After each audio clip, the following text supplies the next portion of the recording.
what's your name? My name's Paula. Paula. Paula, can you describe for people listening where we are? Right, okay, so we're on the foreshore of the River Thames at Limehouse, and we're very lucky here. We've got a beautiful view. We've got Canary Wharf on one side of us, and then on the other side we've got the Shard, and the sunset's just going down at the moment by the Shard. We've also got a flock of swans here. So what we've got is a non-breeding flock of swans, plus 3 cygnets, and one of the things I get involved in is looking after the local wildlife, including the swans that come and frequent the foreshore here. You've got an orange bucket in your hand. You came onto the beach, down to the foreshore, started throwing out food. Immediately all the swans were around you. They know you. Yes, they do, yes. So I try and come every day. I've been away, unfortunately, but some other people come and help feed them and look after them.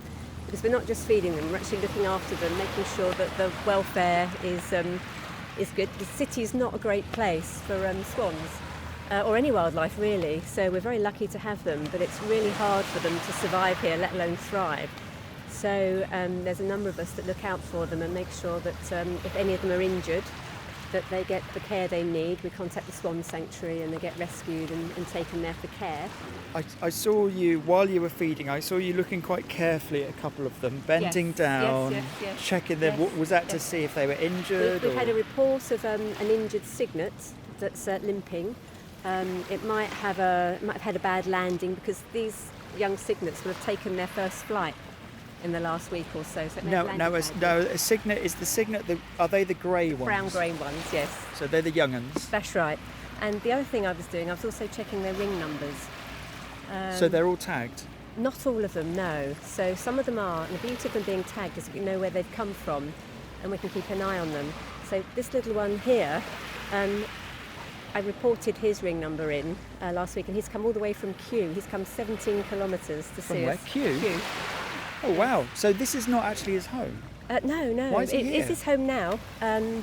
When they take their first flight away from their home, their families, they're flying into the unknown. The families chase them out to get ready for next year's is that brood. what they do? Yes. So actually you're shoved literally out of the nest and the parents go fly off and don't come back. Well, the parents are really loving parents for the first 4 or 5 months, maybe 6 months, maybe a bit longer. But once they get to this time of year, they start chasing the cygnets off because they're now able to fly. And they want to get ready for next year's brood. So unfortunately, some of them get injured. So the other reason I was checking the ring numbers is that 1 or 2 of them over the weekend got caught in Storm Amy and ended up on the pavement. They got blown off course. Oh my goodness. Yeah, so they had to be rescued. And they were uninjured, the ones that were rescued, but they were put back into the flock. And some of them are here, some of them are at Millwall Dock. But it's a case of checking them to make sure they're okay. Now you call them a flock. You say that as young uns they're shoved out of the nest, they have to make the way, but they've formed a little community here. So they're not all one family. They're all from different places. All from different places. So the ones with the very orange beak are quite mature ones. Now they'll be swans without a mate. So they're here looking for a partner. Looking for a mate for next year. So this, it's a bit of a dating. This is a dating scene. Dating scene. Bit of a pickup place. Exactly. You call them a non-breeding flock. Yes. How do you know? What does that mean? How does that happen? Breeding pairs. So swans stay together for a long time? They do. I mean, it's said that they stay together for life, they mate for life. But that's not always the case. They exhibit exactly the same behaviours as humans. So some of them stay together for life, but not all of them. Right. And what happens is these guys, the mature ones, are looking for mates, and the young ones are following the older ones to learn how to be grown-up swans. And you can see there's a lot of, some of them are doing heart signs to each other. What's a heart sign? Right, they've stopped doing it now. There were a pair of them were checking each other out and doing the heart sign with their necks. You might see that in a minute. So they bend their neck in a certain way to show so attraction? These two are going to do it in a minute. See them? So this one's saying, I like the look of you. So they go nose to nose and then they slightly... They dip their beaks and then they might make the heart shape with their necks. Does he like her, does he not? I'm not sure. They're not too sure, but that's what they do. They come, find a mate, and then they fly. But I mean, some days we have 50 odd here. 50? Yes, we've had a lot. more. Yeah, that is a lot. They're living all over the place. There's a lot over at Millwall Dock. But unfortunately, they're vulnerable to dogs. a lot of dog attacks. So Okay, so I thought it would be boats that was the danger because the River Thames has got a Yes. lot of boats, Yeah. the Uber taxis, the speed boats for the joyrides. I thought it'd be the boats, but it's the dogs. it can be, but boats are fairly careful. They know they're here, so they're pretty good at looking out for them. But dogs are a real problem. There was a BBC article quite recently about it, and they are vulnerable to being attacked, which is why we're trying to keep an eye on the injured ones, because the injured ones can't move quickly off the water, so they need rescuing and taking into care to be looked after. Also fishing line, so we had one the other day that turned up with fishing line, Oh, wow. fishing hook in the back of its neck and fishing line Oh, around wow. its wings. Yes, and bottle rings around their beaks. Blimey. Litters are really serious So problem. litter, fishing lines, dogs. Yes.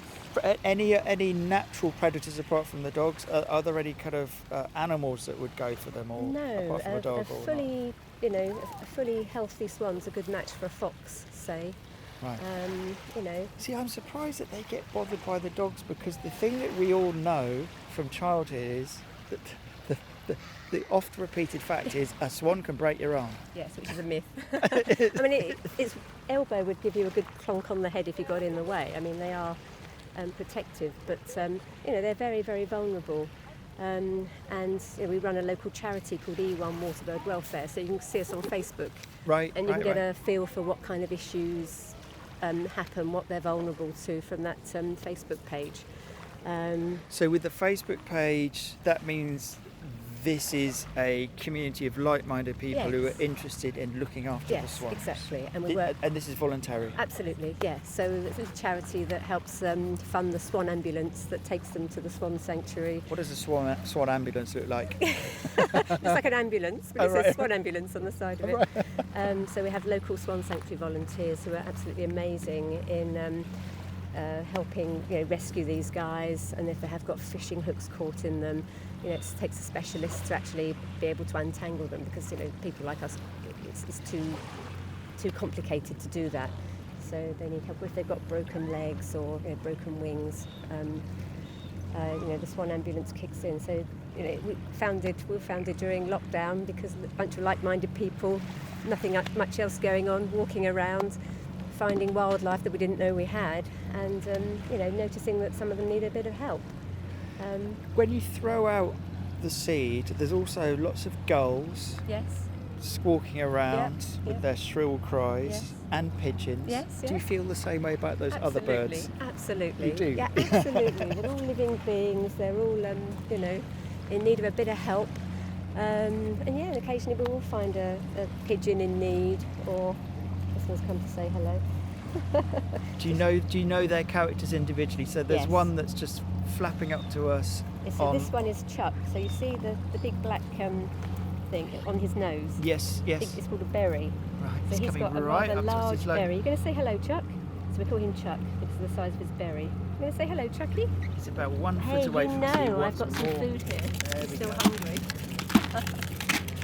There you go, Chuck. Come on, you tea. Blimey, that was a noise. Was that a bird? I think that was appreciation of his tea. So he's shoving his neck into the orange bucket, Yeah, so he's an extra large. gulping down. Yeah, he's a very large, He mature sees. boy. Aren't you? Yeah, so these are floating pellets, so they're made of a special floating swan and duck food. And you can see they absolutely love it. So Chuck is really big. It's not until you're standing right next to them you appreciate how large they are. And you probably wouldn't come up to most people. Could you actually carry one of these? They look really Yes, so I heavy. do help rescue them. Oh, right, So, okay. And he's about 12 kilos, maybe 15 kilos. Right, somebody else padding up the beach Yeah, now. this Who one's else is decided coming he up? wants some. Do you know who this one is? The Put second a one. ring number. I think this is Hugh. Hugh. Hugh from Hugh. Hugh from Hugh last year. Okay. There you go, Hugh. So they're coming in for their seconds. They might stop pecking each other. I think. Are you enjoying that? Good boy. I'll just check his ring number. This one, I think this one's a female. I don't know who this. She's a new one. So there's 3 in a line now. They're kind of almost queuing up for the food. That's very polite. Yes, they are. Well, they might not be quite so polite in a moment, but I try not to feed them actually on the beach because of the dog problem. Because if a dog comes running down here now, Oh, I see. Right. Then hard for them to they're get away. concentrating on the food and they're not and they thinking. don't move very well on land. You see, they're very clumsy. Yeah, they kind of waddle quite slowly, don't they? Yes, they can't move very well on land. They look can't- very graceful in the water. Yeah, and they can't take off either unless they've got a big long run up normally on water. Oh, is That's that? why is they that get okay. if they crash land on the pavement, they need rescuing. So Oh wow! So they're kind of almost like a big tanker boat. They can't do anything fast. no, that's right. I'll find you some pictures. I'll show you some pictures later.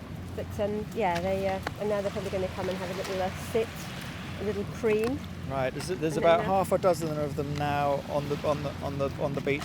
So the preening is just something they do After they naturally stay. all the time. Yeah, they preen. They're white. You know, you can imagine how much work it takes to stay that colour Yeah. when they've been in the Thames. This is Tina. She's tiny. She is small. Yeah. Oh, she's getting pecked by one of the other ones. So there's the thing about the pecking order. That's There literally is a it pecking literally is order. pecking order. But she's quite a feisty little bird, aren't you, Tina? There you go, good girl. There you go. See how much tinier she is compared to the others. They just need to watch out, just in case one of them does lift their wings, because they are Oh, big. yeah. strong There's a bit birds. of pecking going on there. That's Chuck wanting the last of the food. So you've been doing this for about 5 years. About 5 years, yes. You love animals. Yes. How did you get into it in the first place? Was it just walking on the beach Yeah, so and literally- thinking, yeah, I live can I throw locally. some food? Yeah, I live locally. I've seen them, and you know, other people were feeding them, and then I came across an injured one day. Oh, there's a bit of a palaver going between two there. Did one just land? There's some geese coming in to join us now. Hello. A bit late for the party, unfortunately. The food's gone now. Oh, here they come. Yeah, they're all a bit late, unfortunately. The swans are eating all the food. There's still plenty of feed on the Yes, the there's ground. plenty on So the in the ground, yeah. pecking order, swans are bigger than geese, so Yep. geese won't muscle in. Well, they might do. Some of them do. I mean, they're like Yeah. humans again. They've all sorts of personalities. Some are feistier than others. You know, they all have their own personality and character, as you can see.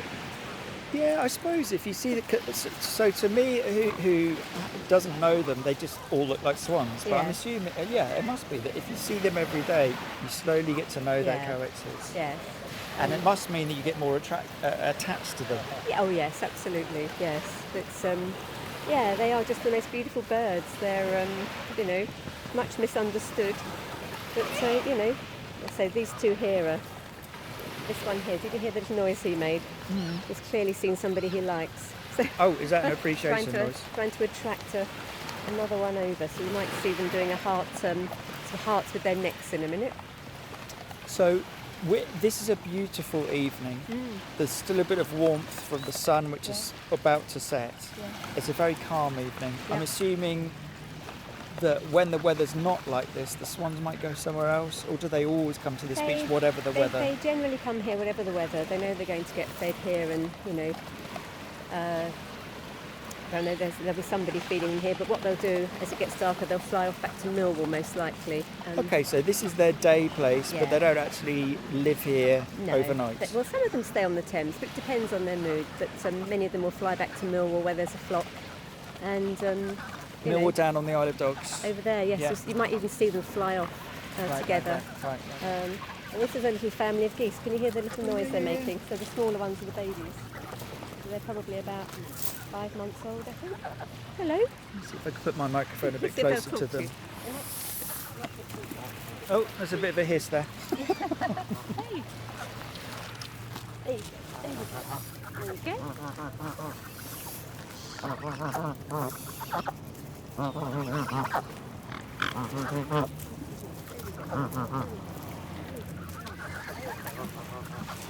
How long have you been in this area, Paula? Oh, 16, 17 years here, and then on the Isle of Dogs before then. So, for a So long are you an East Ender? Would you say you're an East Ender? Sort of.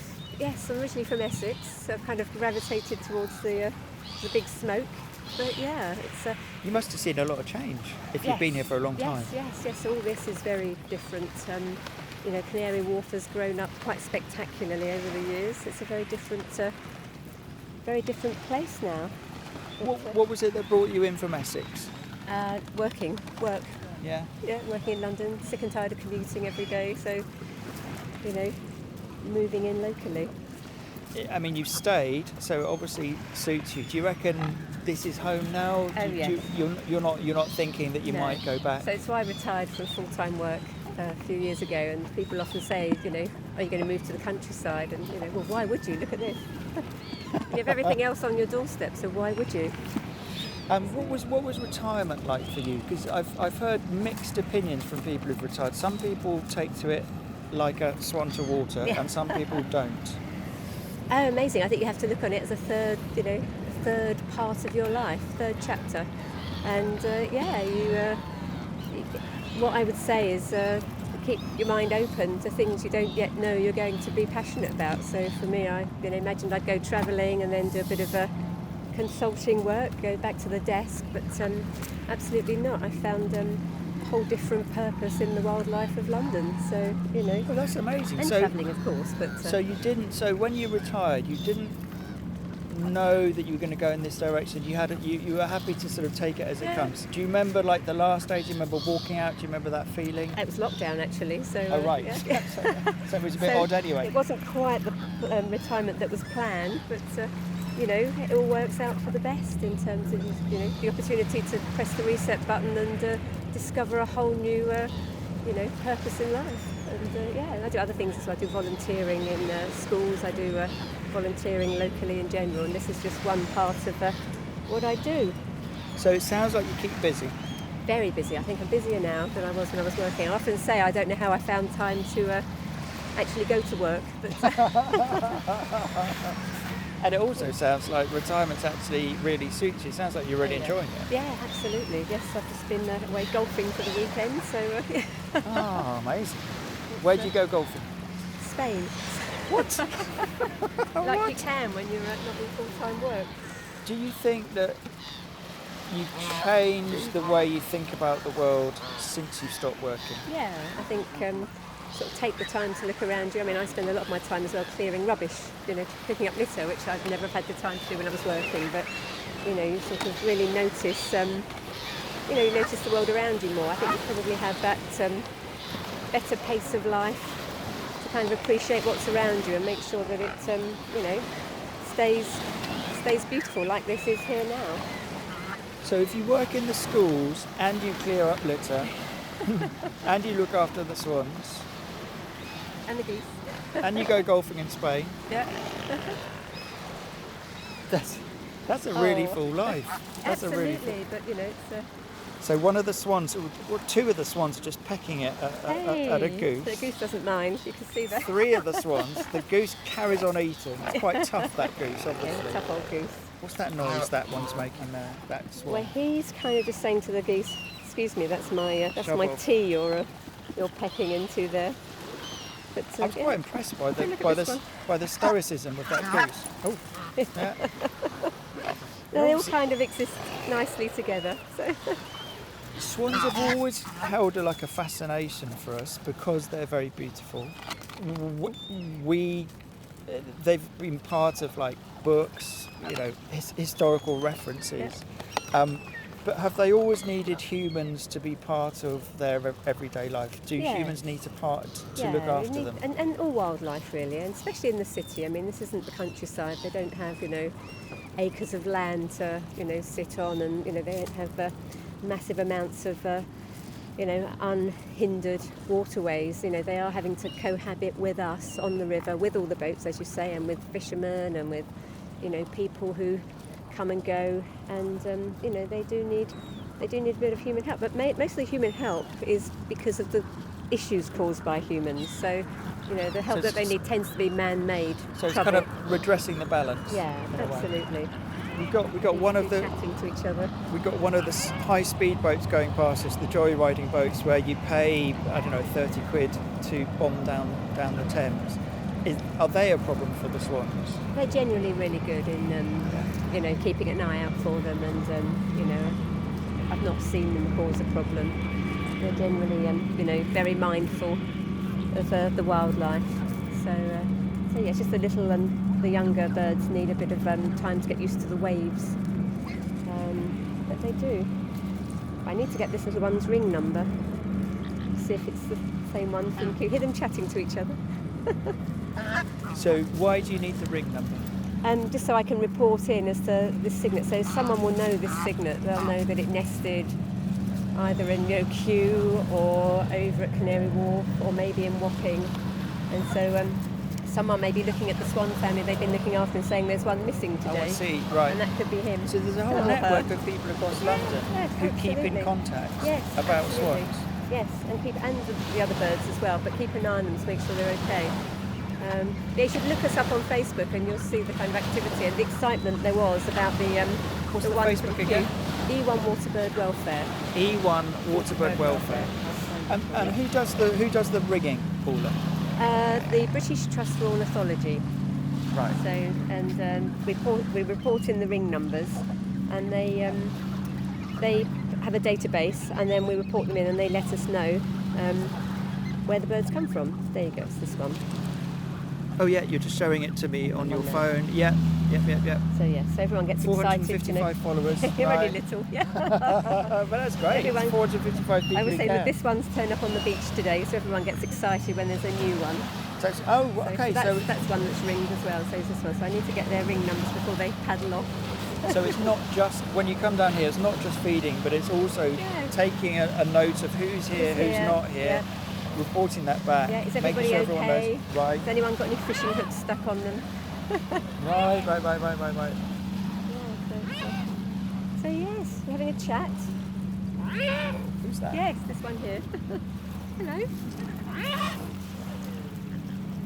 Can you say hello?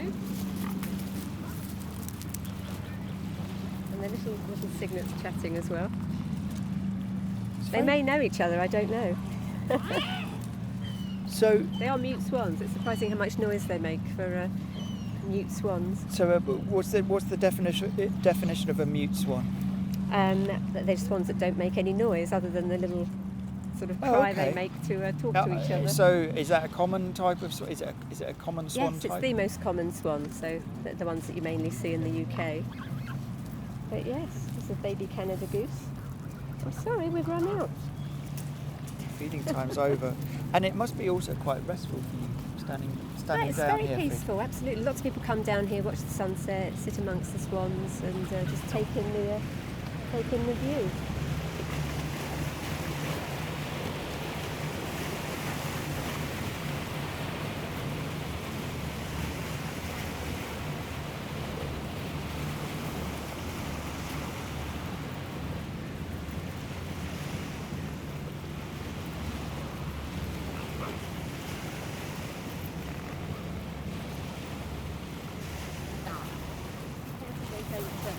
Then you can get scared.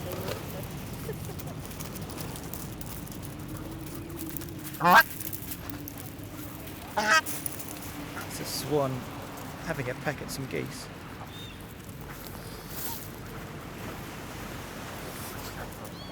And that's the goose hissing back.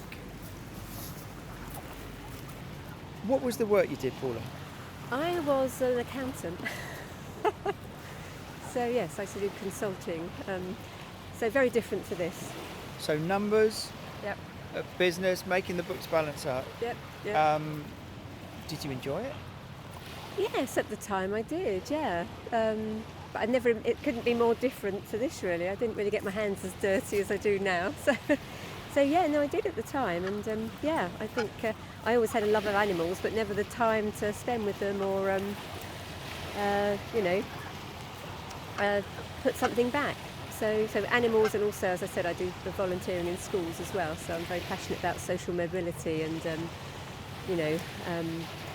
making sure that all children, whatever background they come from, have the opportunity to get the education they need and get the opportunities that they deserve to thrive. Where we are now, we're surrounded by, well, not surrounded by, but there's a lot of wealth in this area. But there's also a lot of people who don't come from a wealthy background, and the schools reflect that in this area. So do you see that mix in the children you work with, or does the wealth not sort of feed into the school system? I work in schools in Newham, and they're amazing schools, and with amazing teaching staff, and you just wouldn't know that the children come from a multitude of backgrounds because they're all bright, smart, given amazing opportunities. But it's tough. There's not the money in education that there should be. The government doesn't invest enough in education because it's a long-term investment.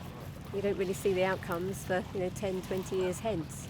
Is it your accounting skills you're using with the schools, or is it like reading help and that kind of thing? It's more my business background. Okay. Yeah, so sort of helping run the schools and. Oh right, so basically you go in and advise the schools how to. Yeah, well, I'm a trustee of a multi-academy trust, so Right. I sort of help with oversight and help on the business side, which is something Schools kind of have to be businesses That's now, right, don't business, absolutely. And teachers are amazing at teaching and giving opportunities and developing the youngsters coming through. But there's also the business side to it. So, darling. Is it as desperate as it seems when you look at the media and the reporting on education? Is every school back against the wall, desperately The trying to keep schools afloat? do an amazing job in terms of ensuring that the children get the education they need and the curriculum gets delivered. But they really do it they do it with On a shoestring? On a shoestring, and they do it with an awful lot of personal commitment and personal time that teaching staff give for free. Because that running after school clubs and things like that, and it shouldn't be like that. In terms of your skill set and what you bring to it from a business background, I'm assuming efficiency is very much part of your skill set and how to find things. Yeah.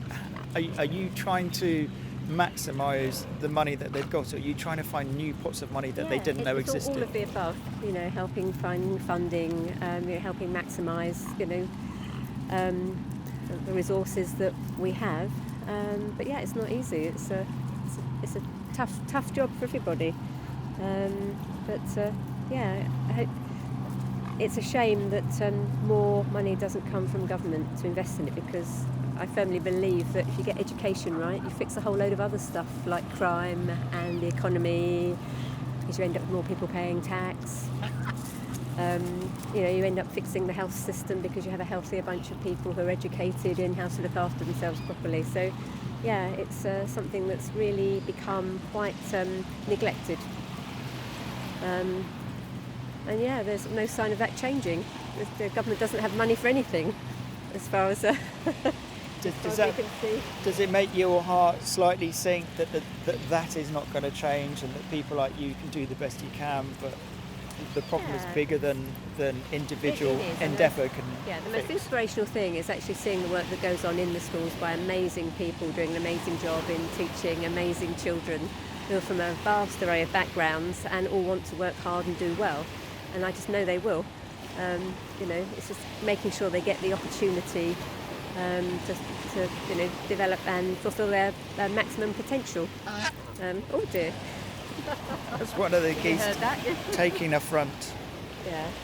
I feel as I should go and get some more food for them, really. They're clearly still wanting some. I'm sure that if you stood here for an hour and threw out food, they'd be still eating, wouldn't That's they? right. Well, a grown swan needs 4 kilos a day. That's a lot. It's a lot. But, they eat the weed off the walls as well. They eat other stuff, although there's not a huge amount on the Thames for them. So what you're giving them is a supplement. You're not giving them the Absolutely. basics. The basics is what they get from the water and the weed. Yeah, they are vegetarians, and what give them supplements in terms of the floating swan and duck food. It's good for them. It's nutritious. It's got all the right stuff. And as the winter comes in, they're going to get hungrier and hungrier and need more support. But not just the swans, all the birds and all the other wild animals. So yeah. Equal opportunities. Absolutely. Brilliant. Well, I must go and get my own tea now. So Very yeah, nice looks to like meet you've you. got a friend here. I have. I've got one swan just You've got hanging two out right with you beside by me. any I think it's chance? because I'm standing by that bucket. Yeah. Oh, this is great. This is